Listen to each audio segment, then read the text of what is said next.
Hi,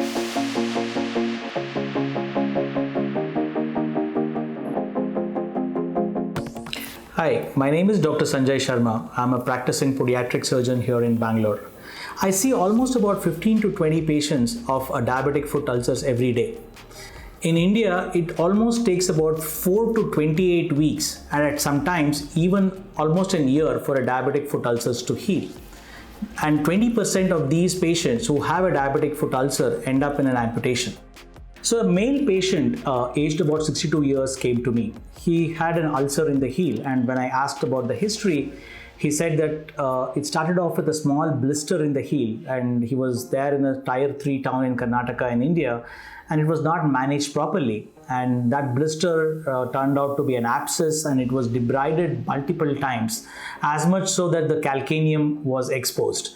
And the local doctors there told that he has to undergo a below knee amputation, which I don't think that it was necessary. So when this patient came to me, the wound was exudating and infected and also looked pretty ischemic. So what we did was we did an extensive debridement of the wound, including scraping of the calcaneum, and then did an angioplasty. Post debridement and angioplasty, we dressed with a UrgoTool AG as a contact layer and then put on VAC for the VAC dressing and left him for about a week's time. So after the VAC dressing was removed, we started managing this patient with UrgoClean AG. So UrgoClean AG has three major components. The first one is AG, that is silver, which gives a broad spectrum antimicrobial activity on the wound. The second one is TLC, which helps in the moisture balance on the wound bed. That is actually the optimum moisture balance on the wound bed. The third one is the polyabsorbent fibers, which helps in desloughing and antibiofilm activities.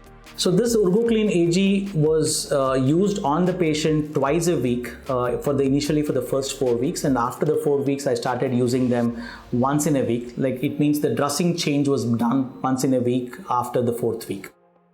At the end of 10 weeks, we could see a significant reduction in the wound size and also a healthy granulation tissue on the wound bed. The wound was in the proliferative phase. Patient did have some cavities in the wound, for which we suggested flaps, which we was not keen on.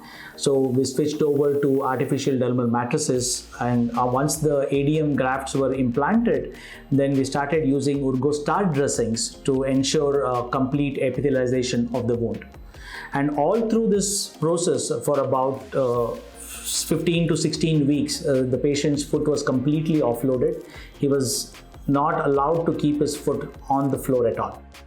So today, after about 20 weeks of treatment, which includes UrgoClean AG and UrgoStart along with other treatment modalities, surgical and non-surgical, he is able to walk on both his legs.